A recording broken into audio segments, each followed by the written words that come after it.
Anyway, the pivot point was the one that I think is so important for so many people, and that was I asked for help. Yeah. That changed everything. Hi, this is singer-songwriter Elizabeth Edwards. Welcome to Giving Voice to Recovery, a place we share ideas and experience for the purpose of inspiring you on your recovery journey.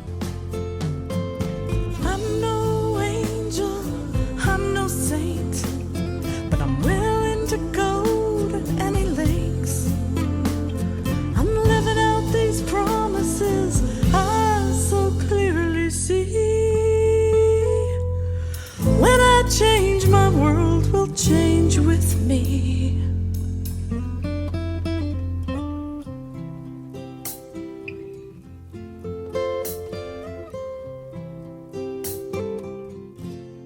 So, Jeremiah Gardner, thank you so much for joining me. I've had the pleasure of getting to know you through working on the board of Faces and Voices of Recovery. We both have gotten to know each other a little bit that way. And I just thank you so much for joining me and sharing a little bit of your story around your recovery and your creative life. And so, yeah, I always like to start out with, I am fascinated with those moments of clarity, those pivot points that take us from the darkness of active addiction that get our attention enough to make that pivot point, that 180-degree turn in recovery. So I always like to start with that. Can you share a little bit about your story, about what brought you to recovery? Yeah, of course. It's great to be with you, Elizabeth, for a little bit via Zoom. I look forward to seeing you in person again sometime soon as well. Probably at the Faces and Voices Summit this summer, and at ongoing Faces and Voices of Recovery events. I got to tell you, because you probably don't know this or remember it, but probably never even knew, but I first became aware of you long before you knew about me, because I was at the Fed Up rally in Washington, D.C., and I was one of the speakers one October in DC, and I shared the story of losing my mother to an overdose, and maybe we can talk about that later. But you were performing, you sang and played, and of course, I was drawn to that because I've had a life in music as well, and so here's another person in recovery using music to advocate, in this case, for families and for opioid legislation. So I appreciate all that you do, and it's been fun to, since that day, meet you in person and get to know you personally. Thank you. So my pivot point, it was in 2006. It was September, and it's really hard in retrospect to even know why it was a pivot point. But I woke up in a hotel, and it was a Monday morning, and it was about 10 o'clock in the morning, and I was maybe a little earlier than that. I was late for work,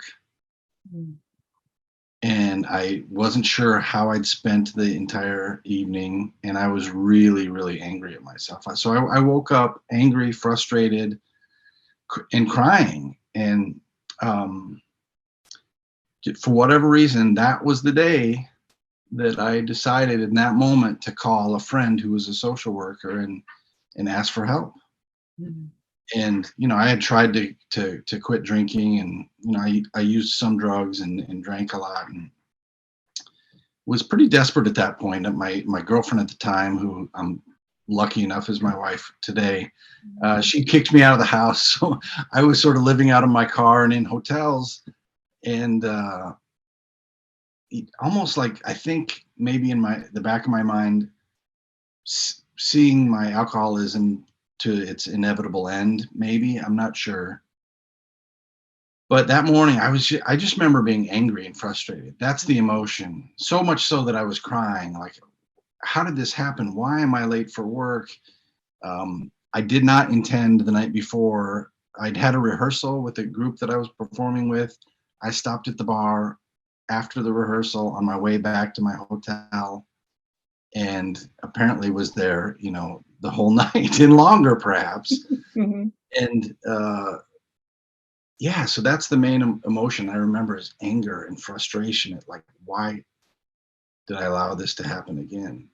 Of course, I was placing it all on myself. Like it was me, it was my decision, my behavior that led to this. But anyway, the pivot point was the one that I think is so important for so many people, and that was I asked for help. That changed everything. Hard to see it in the moment, but it changed everything from that point forward. And so not only did I call my friend who was a social worker who was able to get me in treatment later that day, at a place, actually in a town called Woodstock, Minnesota, which was kind of ironic as a musician to end up at Woodstock. It wasn't the Woodstock I had planned, I dreamed of, I should say. But I also, after I called him, I called my girlfriend. I told her before I even knew for sure I was going, I said, I'm going to get help. That was a short conversation, but I let her know. I called the group that I'd been performing with because we had a big theater show like in a week. And I said, I'm not going to be able to make it. I got to go get help. I called my boss. And again, it's hard to even imagine how I had the gumption to do all this, but I was so sort of broken at that moment that it almost was easy. Like there was a relief in like, I'm going to tell everybody and I'm going to actually go do something about it. And so I called my boss, my girlfriend, the group I was playing music with, my friend, and I checked out of the hotel and he came and picked me up and he drove me to this place. And I was still, I didn't feel great. I was still very much hungover. And I'll never forget what my friend told me on the way to treatment. I've said this in other settings as well. He said, your life's never going to be the same again, don't you? And it just seems so like over the top and dramatic at the time. I'm like, yeah, I'm sure it's never going to be the same again.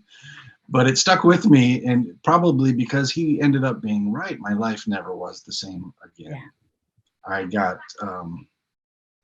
I went to treatment. I had lots of stuff going for me in terms of recovery capital, a lot of privilege. I had insurance, I had a job. In fact, I didn't pay for a penny of my treatment. And I actually got paid a portion of my salary while I was in treatment, which is definitely not the norm. And I had supportive friends and family and a supportive boss. I had a lot to make that a good experience. And it sounds like too, just the awareness of knowing that it existed, that came from somewhere. A lot of people don't. One of the reasons I do this podcast is to really help people understand that there is a way out. That's why I like to start these conversations with people's way out. You were blessed with some kind of an awareness that recovery treatment was somewhere around you. I mean, you knew a friend who knew something. So many people don't. So you were blessed that way, but you did something so important, and that was you surrendered to it, which is awesome. You know how I knew about it is because my band, we had gigs, and there was this sign on the highway south of Marshall, Minnesota that we drove by a million times. And it was like 5 miles this way to New Life Treatment Center. There you go. They would joke about dropping me off there. That's funny. For a long time. So when I finally knew, and I didn't really know exactly, I just knew my friend was sort of in that world as a social worker. And I just called and said, hey, can you get me some help? I didn't necessarily know that would be treatment, or because I agree with you. I didn't know a lot of people that were in recovery that I was aware of anyway. Yeah.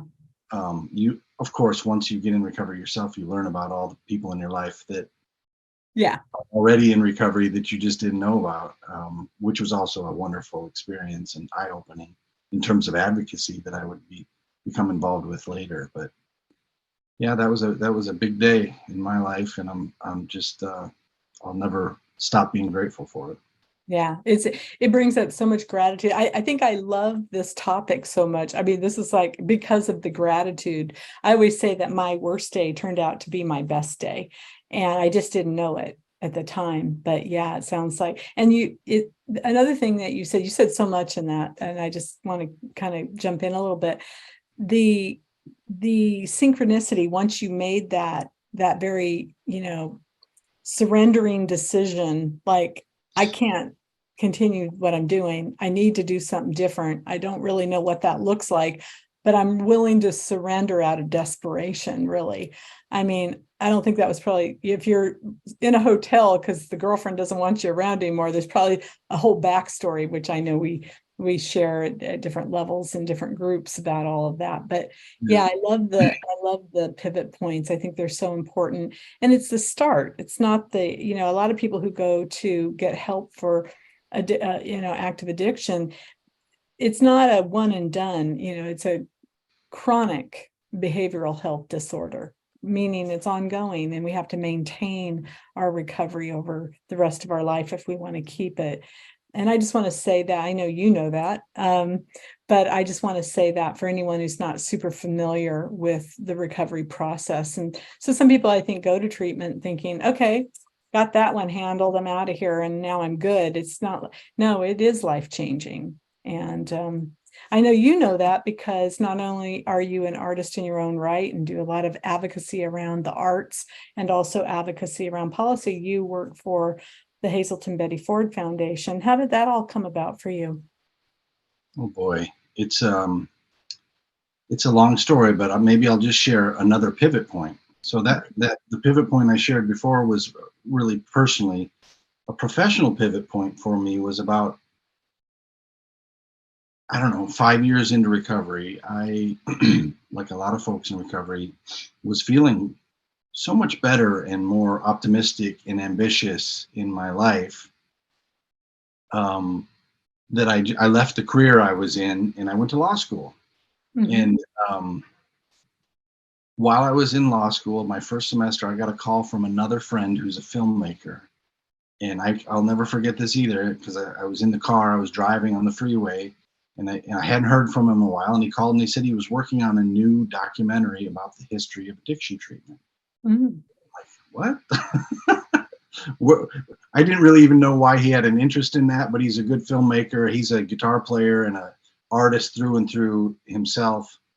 And it turned out he had, had his own recovery experience, which I learned, and which had spurred his interest. But he said, I just got back from Chicago where I interviewed this guy named William White. Have you ever heard of him? And at the time I hadn't. I'd never heard of him. Of course, now I came to know that he's like the most preeminent historian and advocate, sort of in the recovery world. He's a hero of mine. But at the time I had no idea who he was, but I was interested. I said, I would love to help you with that. Can I? And so I started working with him on this documentary film project about the history of addiction treatment. And we interviewed all sorts of folks, a lot of them who have passed away since, but like preeminent people, including William White. He's of course alive still. But in the course of that, I went to Hazelden to interview a historian by the name of Damien McElrath, who was a incredible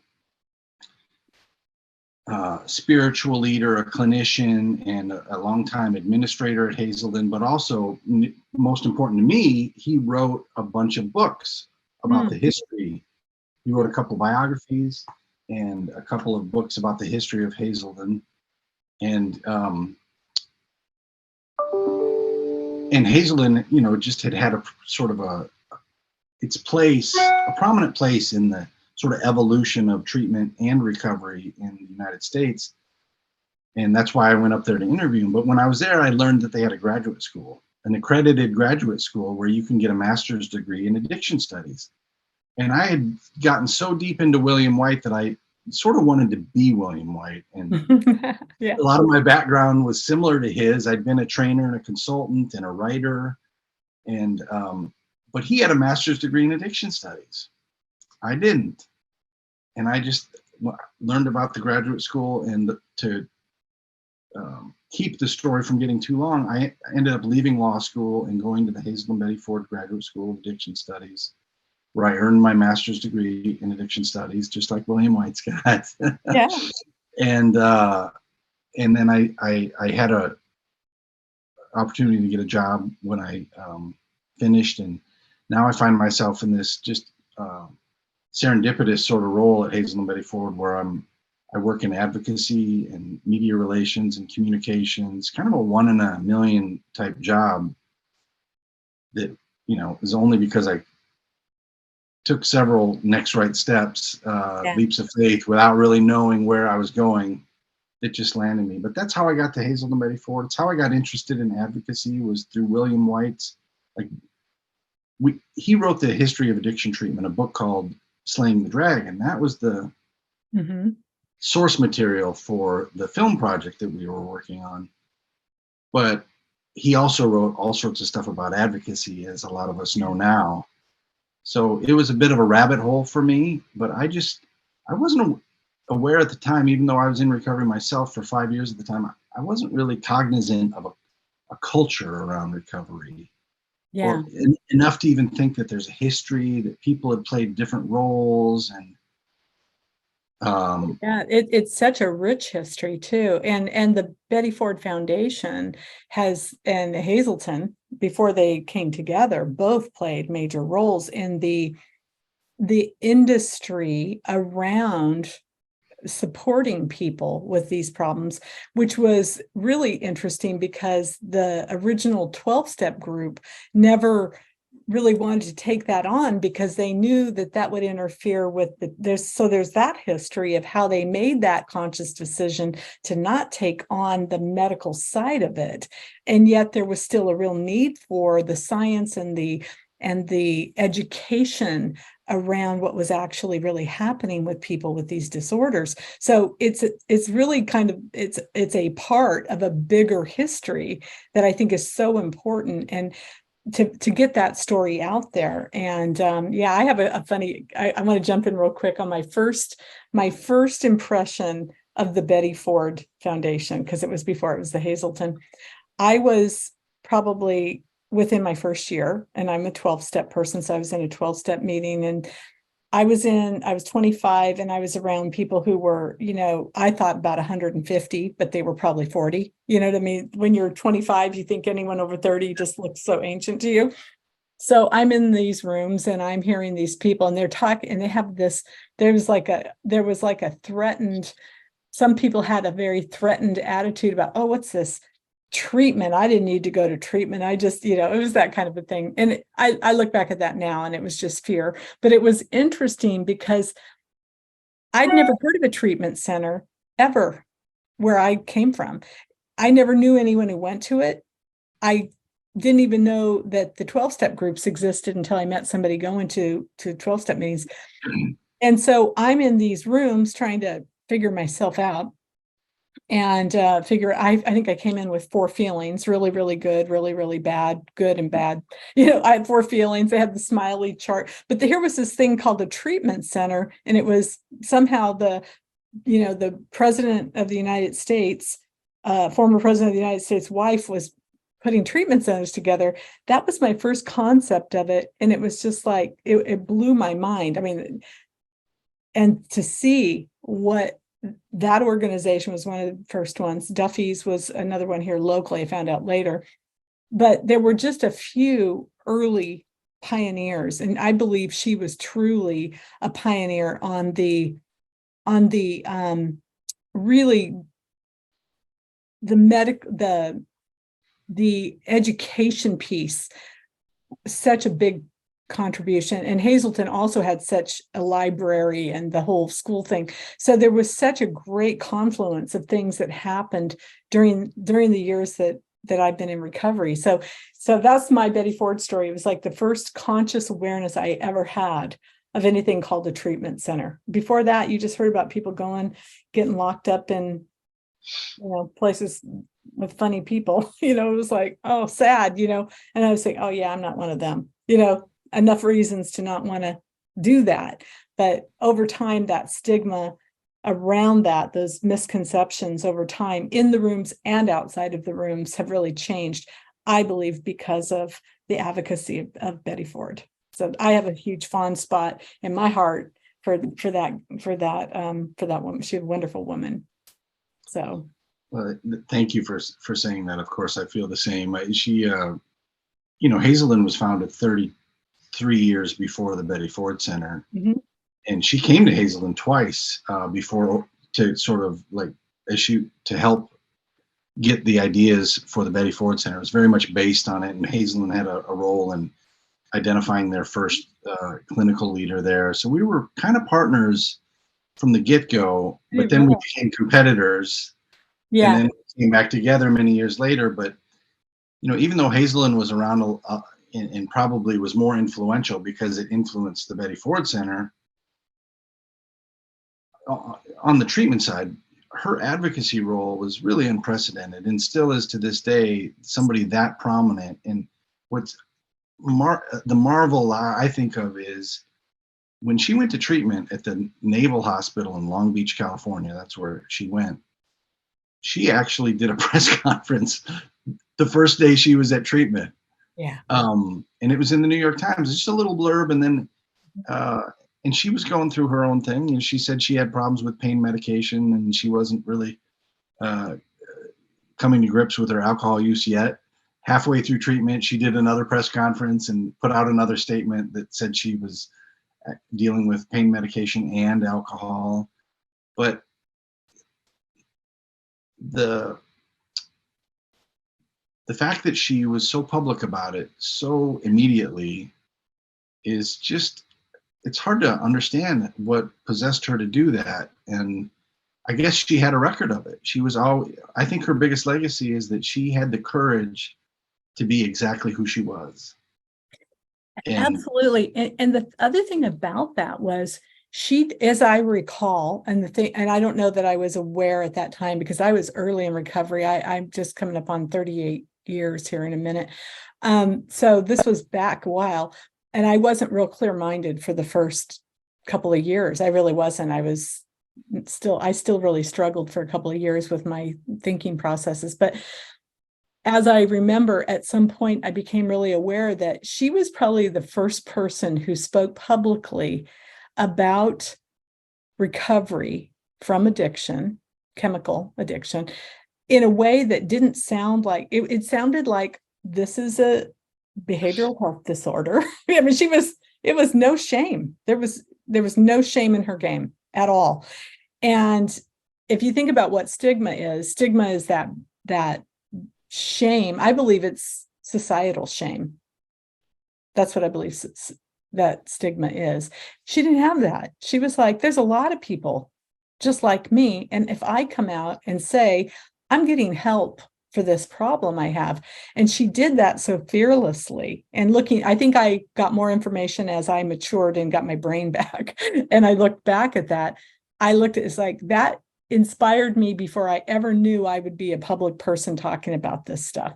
But it inspired me as an advocate. And it still to this day blows my mind because there's still a lot of stigma and shame today.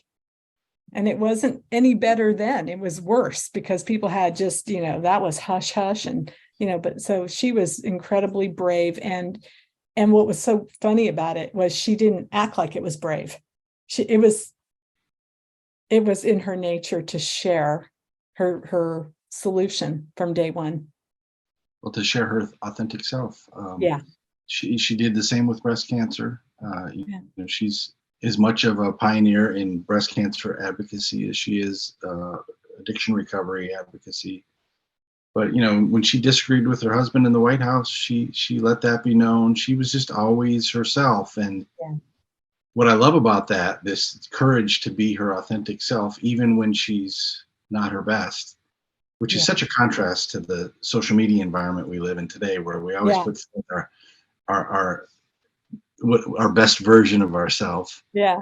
And also as a political wife, that still probably wouldn't have gone over with a lot of people. So you got to give a lot to Jerry Ford for having a wife that he admired so much and loved so much that he was like, let her go do her, right? I love that. That's a great point. But and what I love about her courage to be her authentic self is we all have that power within us. Like all of us can summons the power to be who we are, but it's not easy. Whether it's doing this podcast or whether it's at work or whether it's sitting in a 12-step meeting, or whether it's, talking with relatives who are visiting, like, to be your true authentic self. I'm not sure that I am always my true authentic self. It's something to strive for. It's like, it's almost like not natural, but for her, for some reason, it was just Yeah. natural, or maybe she just had an inability to not be herself. But we all have benefited from whatever gave her that courage, and I like to know that I have that within myself too. Yeah. It's interesting you bring that point up. That's a great point. I love Brene Brown. I know you guys published her book, which is in a lot of books, her first book. And she talks about vulnerability and that living life open-hearted. And, I would say in a lot of ways, that's what a lot of people would love to be able to do. But among other things, having an active addiction going on in our lives keeps us from connecting.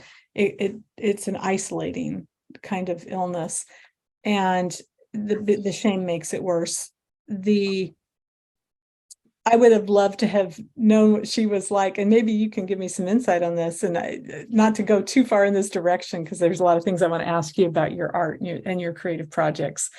But I wonder if there's information about her in her recovered life. If she started out on that level, which blew me away, and I was barely blown away by anything at that point. I was still thawing out, right? But for her to show up authentic from day one, and then to be able to be a recovered person, go through some other tough things, and still really, did she get more authentic? She obviously jumped in with both feet on being very open about breast cancer, which wasn't, obviously still with us today as well. Yeah. I don't have any terrific, I shouldn't, I didn't unfortunately get to meet her. She passed away in 2011, which was, I think I came to Hazelden's graduate school that later that year. So I just missed even sort of that connection, but I'm a student of her life for sure. I've always heard similar things from, I've never heard contradicting things from anybody. It's always, it's not like she was a perfect person. I think she had her, she was sharp, she was funny, she was warm. She could also be biting, I think, with people if she, if the situation called for it. She was just like the rest of us in recovery. We're not perfect. We are all the things. We're just human, right? We're human, and we just happen to have this thing. What's so interesting, though, I think must have been just, I'm going to make a mind read, but there must have just been a tremendous passion for recovery for her to invest in a foundation. I mean, that's not a small investment of time and creativity and mental energy. So yeah, I think that's awesome. I have just a great deal of regard for the Hazelden Betty Ford Foundation and all the things you guys do now. I do want to pivot a little bit. I how much I love you guys. So I do want to pivot a little bit and talk about another project that you're really involved in, and that's Dissonance. Tell me about Dissonance, what it is, what brought you to it, and what you guys, tell me all about it. Well, Dissonance is it's a relatively small nonprofit in the Twin Cities here of Minnesota that does work at the intersection of recovery, mental health, and creativity in the arts. So, we promote mental health and well-being in and through the arts. And the idea is there's a lot of mythology in the arts world. I was part of it as a musician for a lot of my life, sort of drawn to the sex, drugs, and rock and roll, and the idea that you have to be sort of messed up to really make good art, or to summons the creativity that you need. And so part of the Dissonance mission is to dismantle that and help people who do have creative lives to know that you don't have to be messed up, that it's okay to take care of yourself and to be healthy, and that you won't lose your creativity. At the same time, the second part of our mission is to work within that creative community to carry that same message, but to the general public, because there's something special about artists that, you know, people universally consume music and other art. So if you've got a musician such as yourself who can, you know, not only share about their recovery, but share great music and bring people into a room to hear music or to see other kinds of arts or to see a theater performance, it's just a natural way to get eyeballs and minds tuned toward the issue that we want to talk about, which is recovery. So that's why we say we do it in and through the arts, in the creative community, and then, you know, with the creative communities for the general public. And I love it. You know, the origin of that organization is it started at a music school here in the Twin Cities called McNally Smith, which was like a miniature Berkeley. It's no longer, sadly, it's no longer in business, but for many years, and some of my good friends went to school there. It trained, is like a college for musicians, and to, you know, you'd really dive into music theory and all sorts of other stuff. You'd learn the music business. And some faculty there, including the co-founder of Dissonance, Sarah Souter Johnson, who's a good friend of mine, started, they just had a spark of a good idea, and that was to bring together musicians to talk about what it's like when you start to actually work as a musician in terms of your mental health and your well-being. Yeah. So they brought together 4 or 5 artists that the students would look up to. They're prominent in the Twin Cities area. And they had a discussion where they sort of had each of them share, but also perform songs. And it became sort of a concert and a conversation. And, you know, just like with any good idea or invention, you sort of notice it as soon as you get feedback or as soon as you see it, like, wow, that was powerful. Because it was entertaining, but it was also just deeply interesting and revealing. And it made me appreciate their art more. It made me listen to the message that I might not have listened to otherwise, because it was coming from, you know, artists that I respect and admire and am fans of. And it was just kind of magical. So this is, again, before my involvement. They just kept doing that, doing events like that. That's and cool. Eventually, once the co-founders left the school eventually again folded, but they decided to take the idea and create a nonprofit, a 501c3, and I got involved at that time. I was invited in, just mutual friends that knew I had an interest in that sort of thing. I'd played a prominent role in organizing a music festival that Hazelden Betty Ford. Oh, that's right. Yeah. For a number of years, called Hazel Fest. Right. And of course, I was like, you know, I couldn't believe an organization like that it really existed or could exist.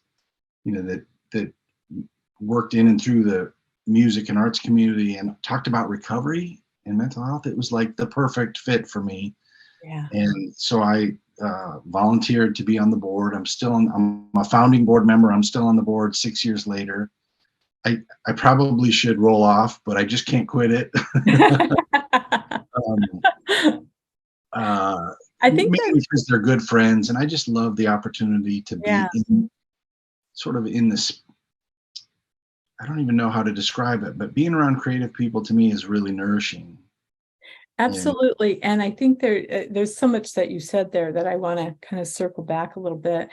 I too have had those conversations with people in the music industry that would say, oh, well, you know, everybody knows that I'm a sober person. I sing about it, right? So in my own way, I'm not hitting anybody over the head with the 12 steps, but I'm speaking the language that we all understand and most of us understand in here. But that's the language in the songwriting. But it's funny because a lot of people was like, well, I need my edge, or, you know, they're not telling me this, but you can pick this up. But a lot of people have asked me, well, weren't you afraid when you quit that you would lose your ability? I had lost my ability to be connected to my art for quite a while before I actually had a bottom and got sober. And then after sobriety, I didn't want to go back to music because music actually scared me because I thought I had to be high to be part of it. That's where that was part of my story. But at 7 years sober, the songs started coming through me. And even then I didn't want to perform them. I just wanted to write them and have, send them off to Nashville and ask Shania Twain to sing them or something. I was like, oh, I can't handle that. But what happened was I ended up being asked to open a show for a comedian, Mark Lindholm. A lot of people know who, and Mark L. And I started doing some shows with him, and people asked me for my CDs, and all I had was a bunch of demos from songs I'd been sending off to publishers in Nashville, trying to get, some big artists to do it. And that's how I got back into it. And all the music, not all the music, but a lot of the music was coming from a sober life at that point. So you write what you know. So it evolved really naturally for me. But I can tell you my best work has happened in my later life, not in my earlier life. Before songs, I think I have 2 songs from there that I would even ever want to play for you. So, I mean, it was like the best stuff actually came in recovery, not in drinking. But I think there is a lot of myth. I like your word, myth, around a culture of, I call it glorified suicide. It's like cool to be, and it's not cool. It's if you actually can't stop something that's self-destructive as this, it's actually hell on earth. And anyone who's really been there knows that. So art isn't keeping you there. That's just an excuse. I actually do believe there is correlation between creativity and maybe a vulnerability to becoming addicted. And that is, there's kind of a spiritual bypassing that's going on, I think, when we're reaching for substance outside of ourselves to fill that God-sized hole inside of ourselves, which is one of the ways that I've heard addiction described, and one that I can attest to. And I think substance that can destroy us can fill that for a moment, long enough to feel connected and feel all those good feelings that keep us going in that direction. But then we crash and burn with it. But art can also give you that spiritual high. So I think we are at the base level, people who really need that connection, whatever that might be. It might not be in the some kind of traditional spirit, religious sense. It isn't for me. It's more of a spiritual sense. But that is a very important part of my life today. And art is one way that I am very much connected to that. So I think there is a vulnerability to people who have a real need to connect in that way. Not that all people don't probably have a need to do. I just know that there's a lot of sensitivity in creative people, and the lack of that connection can feel, I think, pretty painful for some of us. So I think that's where there might be kind of more of us hanging around in that area. That's my philosophy. That's my theory on that. What do you think about that, Jeremiah? Well, I think that there's something to it, but at the same time, I think that that artists also have a propensity for recovery.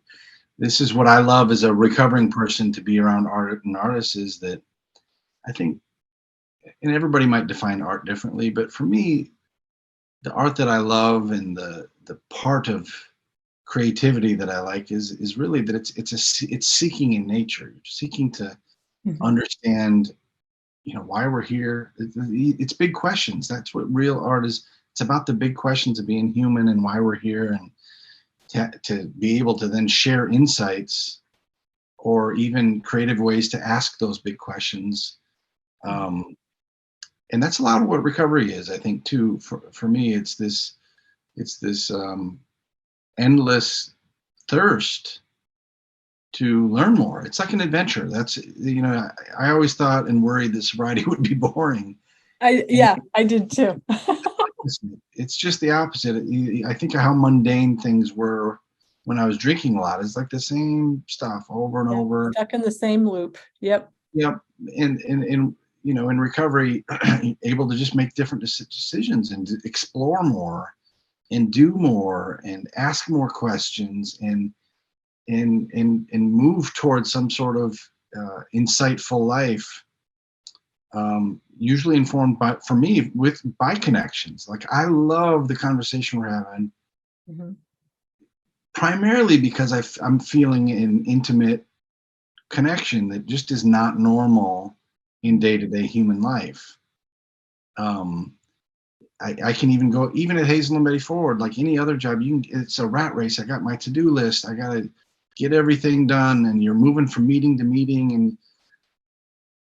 But art and recovery are both a little bit about stopping, Yeah. seeing what's around you, smelling Yeah, the making rose. that 18-inch drop down into the heart and experiencing life. I have a philosophy I got a lot of philosophies, but really we do think, we do feel, and we do need. And when we're lined up like that and we can experience ourselves that way, I think that we tend to compartmentalize when we're trying to get things done. And it's a good thing we can do that, because that's how we can survive. But art is the opposite direction. We're going inside of ourselves to open that up and express that. And that is a different activity. And I believe that activity connects us to what I call a higher power. It's the source energy. You can hear, people in religious backgrounds would call it all kinds of different, whatever their name for God is, basically. And I always say, don't let the words offend you. Don't let the words get in the way. The words are here for us to, words are my paint, right? Music's my canvas, words are my paint. So I love words, but I also understand that words can get in the way. But what I'm talking about is that art is a spiritual experience for me. When I write a song, when I wrote Clean, it was literally my 25th anniversary in recovery. It was the day of my 25th anniversary. I was sitting at my piano, and I don't write from my piano very often. I don't play very well. I just tinker with it mainly, but I mainly write from the guitar. But I sat down, and that song just came through me almost in its entirety, as it is right now. So that's the rush that I live for, which is authentic. And I do believe that at some point, drugs kind of felt like that rush. Drugs and alcohol. I felt like I wasn't enough, life wasn't enough, this event wasn't enough, so I needed something to enhance that experience. But it only did it for a second, and then it would drop me. So there's something similar in that actual authentic spiritual experience of creating something and allowing spirit to use you in that way, versus basically a fake spiritual experience. That's what I'm talking about. There's a propensity to vulnerability because you need it, because you're by nature a real highly creative person. I think it does kind of set creative people up to be a little bit more vulnerable. That's just my experience around a lot of people in the arts. But I also think what you said is absolutely true. And on the opposite side of that is, because you have that need, your recovery can be so much more powerful because of that the thing that's a liability here becomes an asset here. That's what I'm saying. Yeah, I've noticed a few times when I'm on an airplane, this is going to sound weird, but when I'm on an airplane and I'm have headphones and I'm listening to music that I really love, and the kind of music I love is usually stuff that just allows me to really contemplate things. And there's something about, for me, that when I'm on an airplane and I'm listening to music, that I feel so inspired. And I've been thinking about, why is that? Why is this such a rush for me on an airplane, specifically listening to music on an airplane, or walking through, to get off the plane and sort of walking through the concourse. And I think it's because when you're in a plane, you have perspective, that all the stuff below, the stuff that sort of we deal with on a day-to-day basis, and in recovery world, that might be, you might talk about resentments and procrastination and all these things that get in the way. But when you're in an airplane, you have the perspective to sort of see that all for what it is, and then really tune into what is most important. Mm-hmm.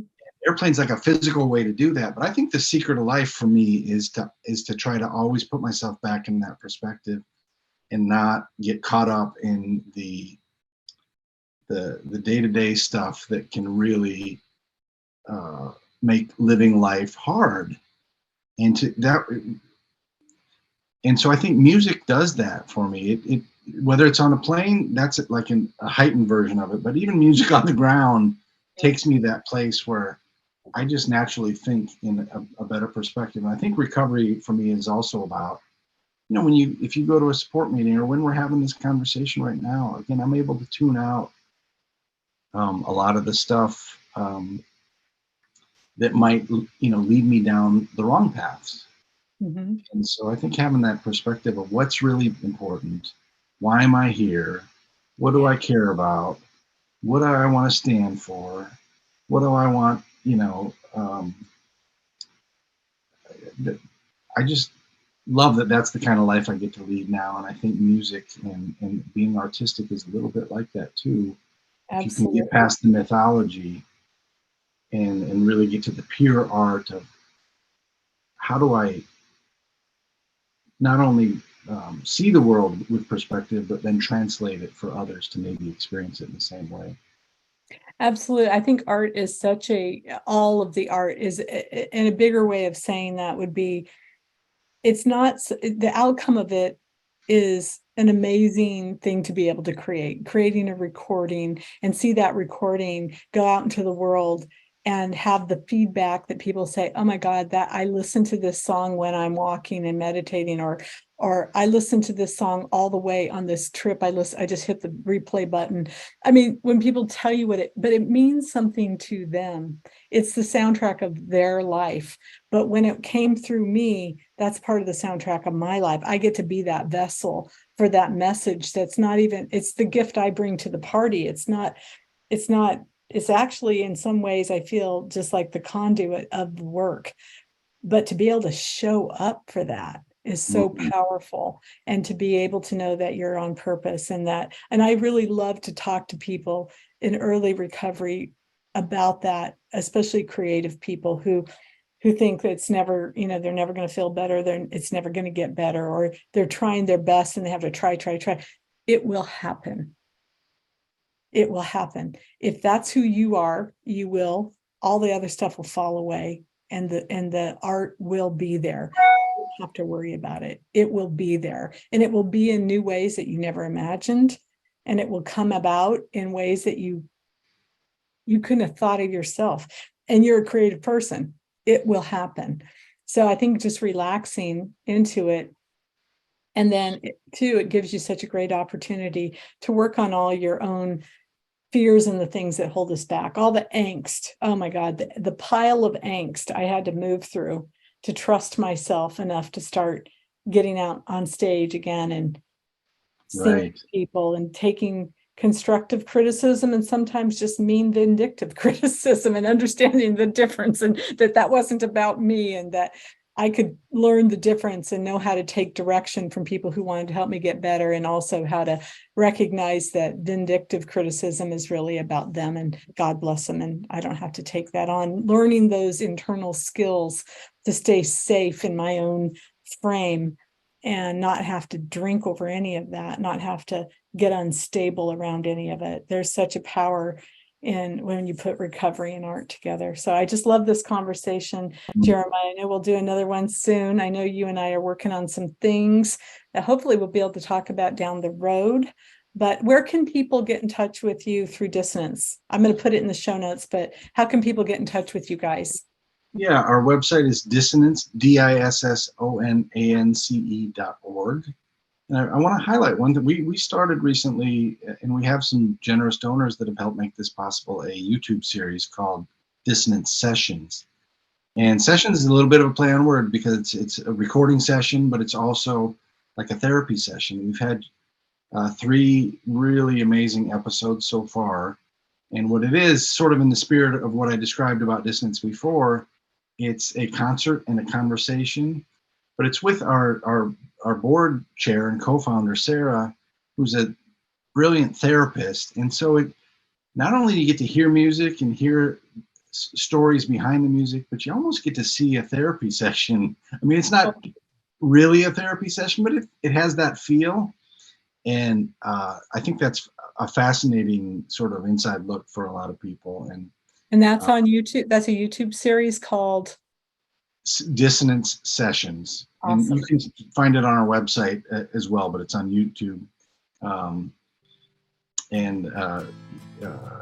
I just really encourage anybody who sort of likes podcasts and maybe tuning into this, you will definitely like sessions. And I actually publish it both through a podcast and through a video channel. So I am giving voice to recovery. So I will put in the show notes on both of those links.